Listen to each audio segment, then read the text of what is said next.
गिरिधर गोविंद गोपाला भजो मुरली मनोहर नंद लाला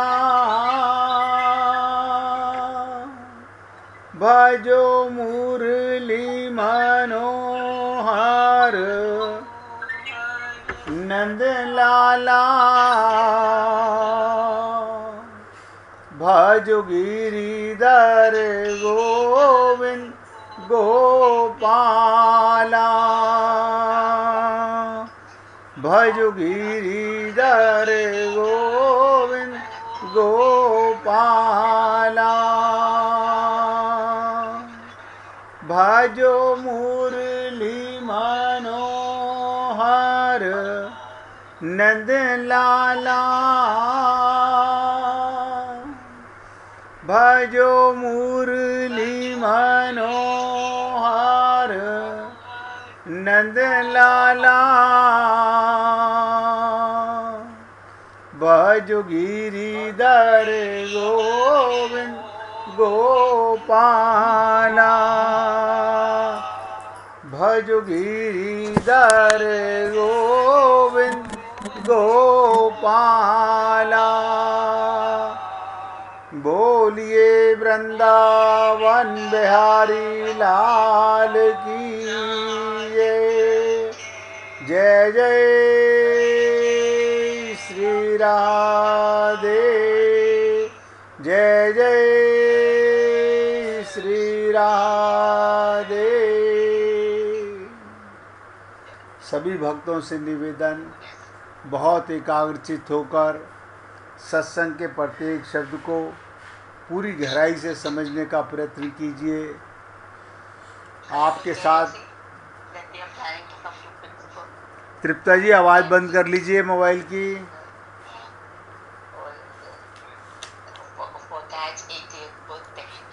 तृप्ता जी आवाज़ बंद कर लीजिए।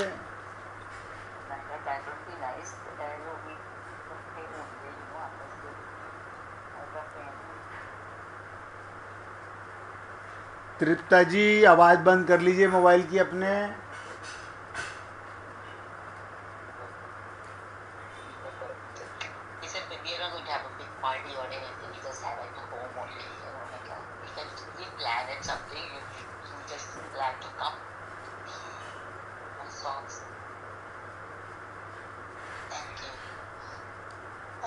इसलिए हे पुण्य आत्माओं, अरे तृप्ता गोयल जी आप आवाज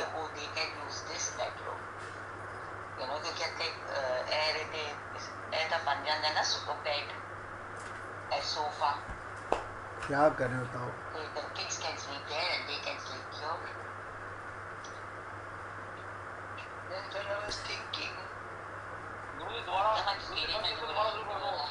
अरे बंद करवा तो सबका कटेगा नहीं ना, मुश्किल ये है उनका कनेक्शन जुड़ा हुआ है ना, कटेगा नहीं।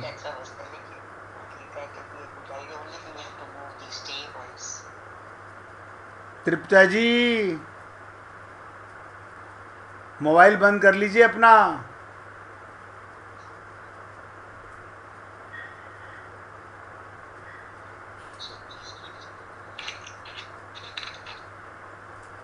तृप्ता जी अब आप चुप।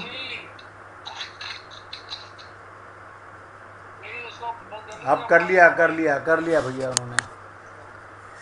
अब बहुत ध्यान से सुनो भाई।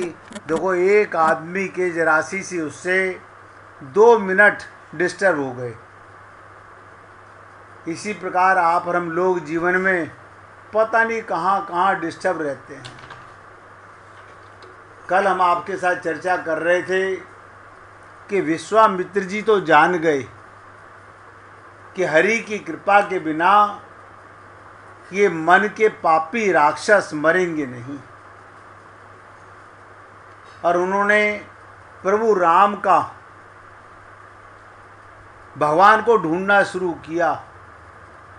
और भगवान को ढूंढने के लिए भगवान ने भी बड़ी विचित्र लीला की कि विश्वामित्र जी राजपाट छोड़कर वन में गए, भगवान राजपाठ में राजा दशरथ के यहाँ अवतार लेकर आ गए। विश्वामित्र जी ने क्षत्रिय कुल को त्याग कर ब्रह्म ऋषि बनने का, ब्राह्मण बनने का प्रयत्न किया और भगवान ब्रह्म होते हुए भी क्षत्रिय कुल में अवतार लेकर आ गए। इसलिए आप और हम लोग ये भ्रम अपने बुद्धि से निकाल दें कि भगवान किसी के यहाँ भी अवतार ले सकते हैं। सारी जातियाँ शरीर की जातियाँ हैं, आत्मा की जाति और परमात्मा की जाति एक है।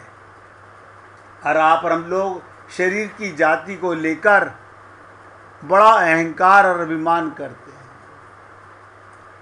तो ईश्वर प्राप्ति के मूल में यही था कि विश्वामित्र जी जब वशिष्ठ के प्रति अपनी ईर्ष्या को त्याग कर, ध्यान दीजिएगा, आप और हम लोग आज तक आगे क्यों नहीं बढ़े, हमें पता नहीं चलता। हमारे मन में कहीं ना कहीं ईर्ष्या जरूर रहती है। आप कहोगे नहीं हमारे मन में कोई ईर्ष्या नहीं है, ऐसा हो ही नहीं सकता।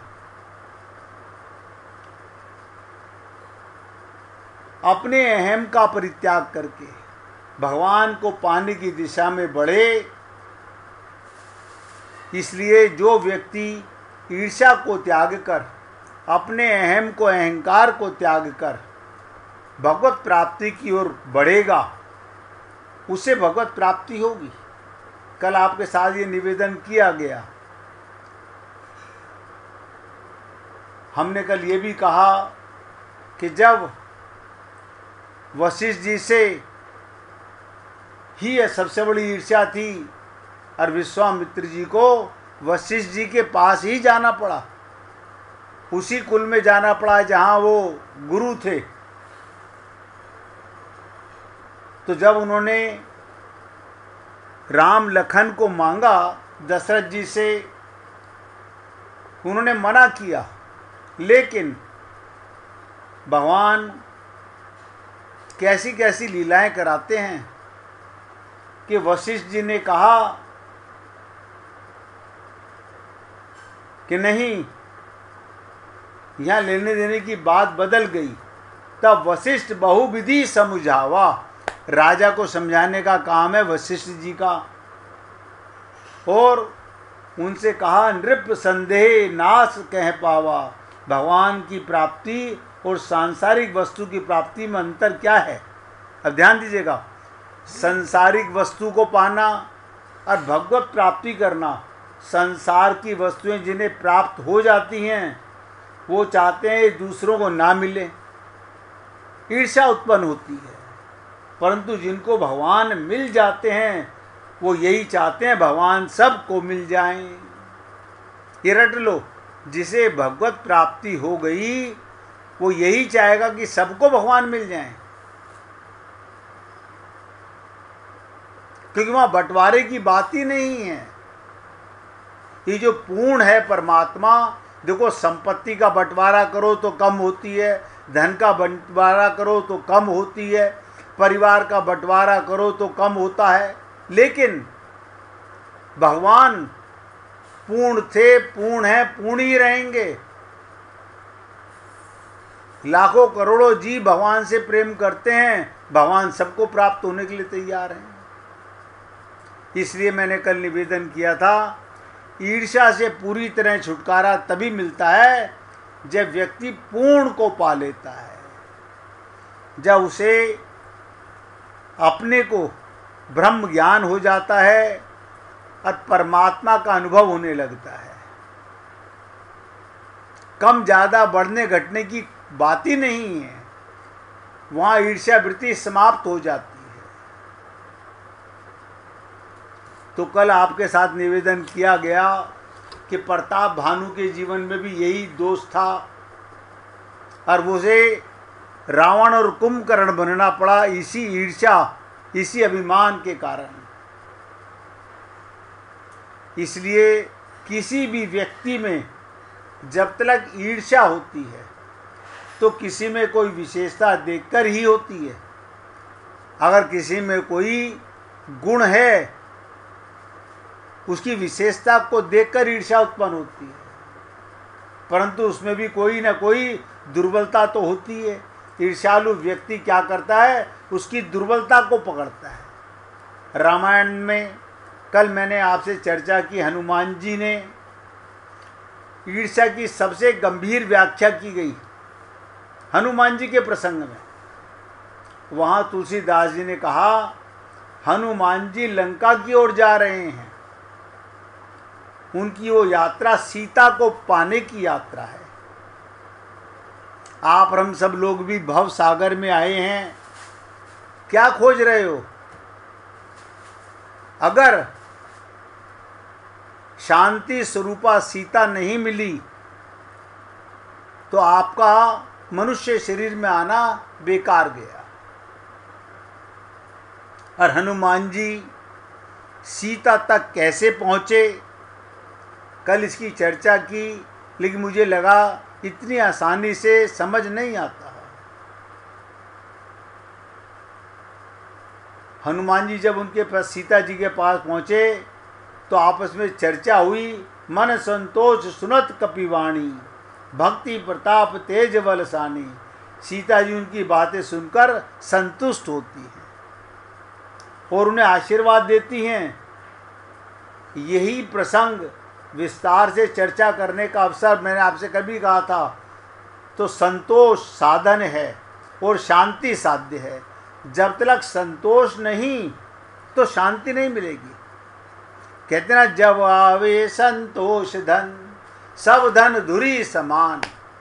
संतोष का धन सबसे ऊंचा धन है। शांति को प्राप्त करना है तो मनुष्य के जीवन में तब तक नहीं आएगी जब तक उसे संतोष नहीं होगा। आप और हम लोग सोचें, क्या हम भी शांति की खोज में हैं? तो सबसे बड़ी चीज संतोष है तो शांति मिलेगी। हनुमान जी की ये यात्रा सीता जी अर्थात शांति की खोज की यात्रा है, जिसको मैंने कहा था कि रामचरितमानस में सुंदर कांड पूरा का पूरा शांति स्वरूपा सीता की खोज है। प्रत्येक साधक अपने जीवन में शांति की खोज में लगा हुआ है, लेकिन ऐसा मत समझिए आप और हम लोगों के जीवन में रुकावट आती है। हनुमान जी के भी जीवन में आपने कभी इसको गहराई से समझा नहीं होगा कि हनुमान जी जब सीता के खोज में गए लंका के अंदर, तो उनको भी कैसे कैसे रुकावटें जीवन में आई, उनके मार्ग में भी आई। हनुमान जी ने सागर पार किया, हम तो डूबे हुए हैं। क्यों? हम रुकावटों के कारण भगवत प्राप्ति शांति स्वरूपी सीता को छोड़ देते हैं। अब क्या करें? बहुत कोशिश कर ली, कोशिश ही तो नहीं की। हनुमान जी ने जो किया वो हम नहीं कर रहे। तो जिसके लिए मैंने कल कहा कि सबसे पहले हनुमान जी जब चले तो उनके सामने सबसे बड़ी समस्या समुद्र को पार करने की। आप हम लोगों के जीवन में यही समस्या है, भव सागर यानी ममता मोह आसक्ति से पार जाना है, तो शांति स्वरूपा सीता मिलेगी। अब आप और हम लोग ममता मोह आसक्ति के कारण कल पर टाल देते हैं, कल कभी किसी का आता नहीं। फिर आपसे कहा समुद्र को पार करने की, और दूसरी समस्या ही मैनाक पर्वत की, आमंत्रण को अस्वीकार करने की थी। मैनाक पर्वत सोने का पर्वत, हनुमान जी के पिता का मित्र का पर्वत निमंत्रण दे रहा है। आप और हम लोगों को भी ये शरीर के संबंधी अनेक प्रकार का निमंत्रण देते हैं। और आप और हम लोग खाली धन का निमंत्रण नहीं, क्योंकि धन तो कभी निमंत्रण देता नहीं, उसमें तो हम ही फंस जाते हैं। लेकिन मैनाक पर्वत ने तो कहा तुम कुछ दिन यहाँ रुककर आराम करके थकान उतार के तब आगे चले जाना। हम रुक जाते हैं, हमें पता नहीं होता कि क्या जीवन में किसी को पता है कि कल का दिन अगला सांस भी आएगा कि नहीं आएगा। तो पहली भव सागर पार जाने की समस्या, दूसरी ये मोह ममता आसक्ति की समस्या, इसके बाद सुरसा आई,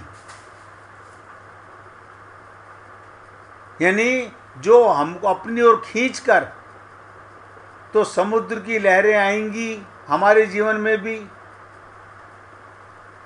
मैनाक पर्वत भी आएगा और सुरसा भी आएगी। इससे जिस समस्या पर अभी चर्चा चल रही है उसका सुरसा के बाद आगमन हुआ। अब ध्यान दीजिए, सुरसा के बाद भी खाली इतना ही नहीं, रुकावटें बहुत आएंगी जीवन में, लेकिन हमें हिम्मत नहीं हारनी, सबसे आगे बढ़ने का प्रयत्न करना चाहिए। हनुमान जी ने सुरसा से आशीर्वाद लिया। फिर सुरसा के बाद क्या होता है, और सुरसा की आने से क्या हुआ था कि एक और राक्षसी आई, जिसे कल मैंने कहा था सिंगिका। सुरसा थी जिसने मुख फाड़ा, हनुमान जी छोटे से बनकर अंदर घुस गए और बाहर निकल आए। उन्होंने आशीर्वाद दिया सुरसा ने, ये संसार सुरसा के समान है, आप और हम लोग इस पर विजय प्राप्त नहीं कर पाते। इसके बाद सिंगिका, ये सिंगिका की विशेषता क्या थी, समुद्र में रहती थी और ऊपर उड़ने वाले, भगवत प्राप्ति की ओर जाने वाले, भव सागर से पार जाने वाले लोगों को उनकी छाया देखकर खींच लेती थी और खा जाती थी।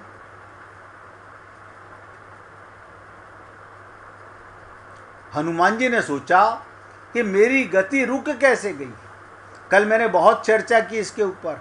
आप और हम लोग सोचें, हमारी भगवान की ओर बढ़ने की गति कैसे रुक गई। हम चले थे भगवत प्राप्ति की ओर, ये कौन है हमें जो पीछे की ओर खींच रहा है। ध्यान दीजिएगा, आप जाना चाहते हो आगे की ओर, और कौन है जो तुम्हें अपनी ओर खींच रहा है, संसार में खींच रहा है। इसी का नाम था, मैंने जो कल कहा, सिंगिका। तो हनुमान जी सोचने लगे कि क्या बात है, मेरी गति में विराम क्यों आया। आप और हम लोग विचार नहीं करते, हम क्या फर्क पड़ता है, 4 दिन में, 5 दिन में, 1 हफ्ते के अंदर जीवन गुजर गया, अब तक हमने क्या कर लिया, 1 हफ्ते में कौन सा फर्क पड़ जाएगा। इससे फर्क मैं बता देता हूँ, जितना आप अपने जीवन में भगवत प्राप्ति की ओर बढ़ते हो, वहाँ तो पहुँचते हो कई सालों में, और वापस उसी जगह पहुँच जाते हो जहाँ से शुरुआत करते हो।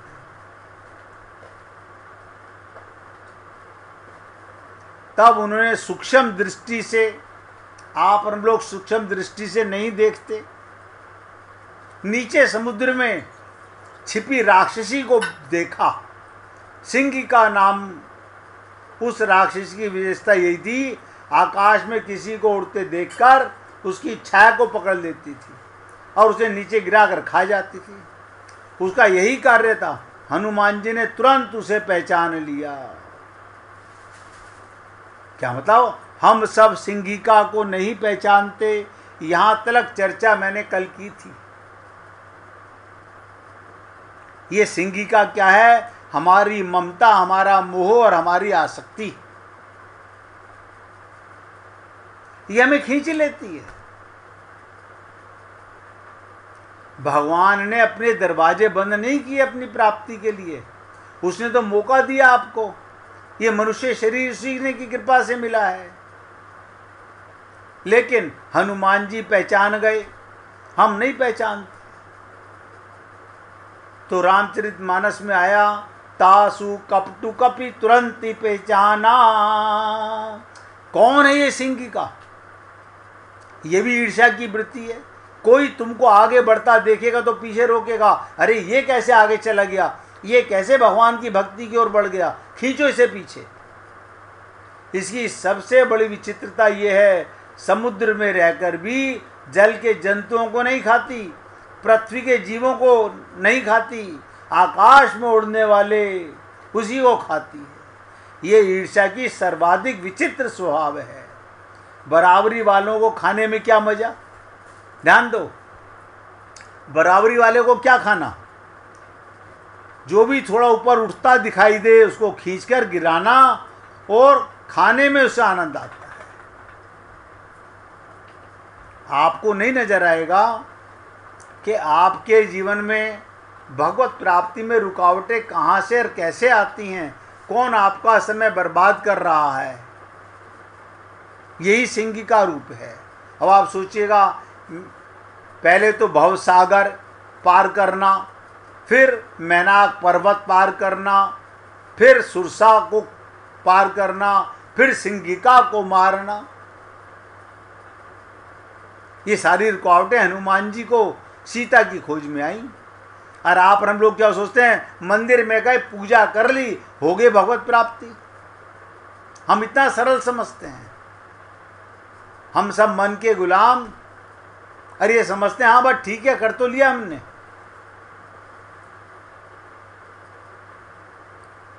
और मैंने कहा बराबरी वाले को खाने का क्या मजा? तो ये सिंह का जल में रहती है, उनके जीव जंतुओं को नहीं खाती। जो थोड़ा ऊपर उड़ता दिखाई दे, जो आगे बढ़ता दिखाई दे, उसकी टांग खींचो, उसे आनंद आता है। इसकी दूसरी विलक्षणता ये, जब व्यक्ति को गिराने के लिए वो खींचती है तो उसे नहीं, उसकी छाया पकड़कर खींचती है। ध्यान दीजिएगा।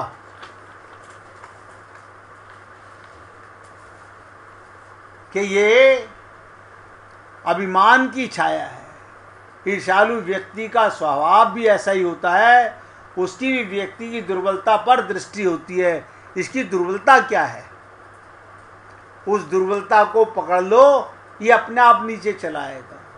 और वो व्यक्ति को नहीं बल्कि उसकी दुर्बलता को ही अपना लक्ष्य बनाता है। जैसे किसी माता पिता के बच्चे को चुरा लो, वो उनकी दुर्बलता है, उसे वापस खींच लाते हैं। आप देखते हो किडनैप करने वाले क्या क्या तरीके अपनाते हैं। तो सिंहिका के द्वारा छाया को पकड़ने का क्या तात्पर्य है? छाया कभी उज्जवल नहीं होती, सर्वदा काली ही होती है। छाया सर्वदा काली होती है। किसी व्यक्ति का व्यक्तित्व चाहे कितना भी उज्जवल क्यों ना हो, उसकी छाया तो काली ही होगी। किसी व्यक्ति में कितने भी गुण क्यों ना हो, लेकिन कहीं ना कहीं उसके नेचर में कोई न कोई दुर्बलता, उसकी दुखती रग जरूर होगी। वो उसकी दुखती रग को पकड़ता है, छाया को पकड़ता है, उस पे चोट करता है। तो छाया काली, और ऐसा कोई व्यक्ति हो ही नहीं सकता, ध्यान दीजिएगा, जिसके साथ छाया ना जुड़ी हो। हम सबकी कोई ना कोई कमजोरी होगी, वो कमजोरी आपकी छाया है। सब भली प्रकार से जानते होंगे हमारे मन की दुर्बलता क्या है, वही तुम्हारी छाया है। उसी को पकड़ करके ये सिंहिका तुम्हारे को आगे नहीं बढ़ने देगी।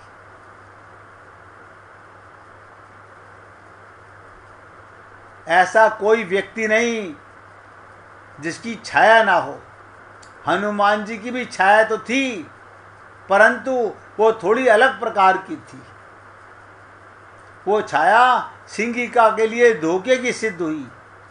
क्या बताओ, हनुमान जी की छाया का अर्थ ये वो स्वयं ऊपर हैं और छाया नीचे है। वो छाया बहुधा अभिमान की होती है। ये छाया अक्सर अभिमान की होती है। बड़े बड़े व्यक्तियों के जीवन में इस अभिमान की छाया होती है। हनुमान जी ऊपर उठे हुए हैं परंतु उनके अभिमान की छाया नीचे दिखाई दे रही है। बड़ी लंबी चौड़ी छाया होती है। उनका बड़ा विराट अभिमान। उनका सिंगिका ने सोचा कि चलो बड़ा भारी शिकार मिला। आप जब देखते हो कहीं चलते हो जिसमें सूर्य ऊपर हो आपके, तो आपकी छाया कितनी लंबी हो जाती है। इसी प्रकार से सिंगिका ने सोचा आज तो बहुत बड़ा हथियार लगा हाथ में खाने के लिए।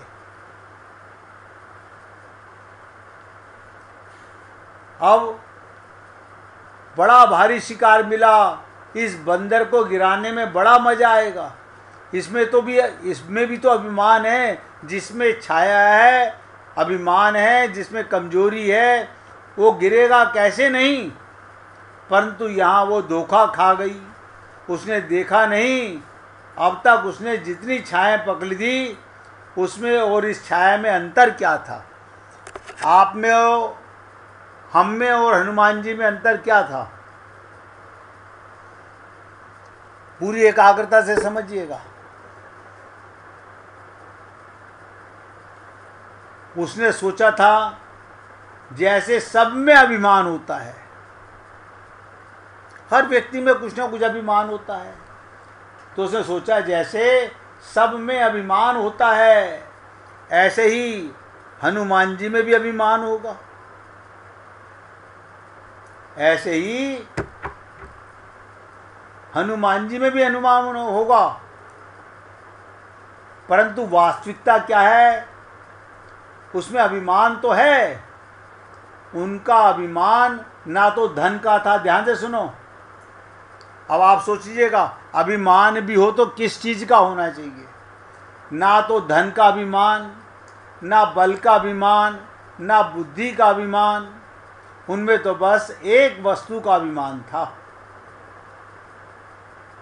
अगर आप और हम लोगों में भी ये अभिमान आ जाए तो आपको पीछे खींचने वाला कोई संसार में पैदा ही नहीं हुआ। हमारे अभिमान में और हनुमान जी के यानी भक्त के अभिमान में क्या अंतर है, बहुत ध्यान से समझिएगा। तो तुलसीदास जी ने रामचरितमानस में चौपाई दी, अस अभिमान जाय जनि भोरे, मैं सेवक रघुपति पति मोरे। अपने को सेवक माना और रघुपति को अपना पति माना। उनको अभिमान है। जैसे मीरा ने कहा, मेरे तो गिरधर गोपाल दूसरो ना कोई। ऐसा कहने की हिम्मत संसार में कोई बिरला ही कर सकता है। और कहेगा भी तो चारों तरफ देख के कहेगा, कोई सुन तो नहीं रहा है परिवार का आदमी। यही उसकी कमजोरी है। हनुमान जी में ये नहीं था। अस अभिमान जाय जनि मोरे, मैं सेवक रघुपति पति मोरे। इसकी चर्चा करेंगे। पहले 1 मिनट भगवान का कीर्तन करेंगे। हरे कृष्ण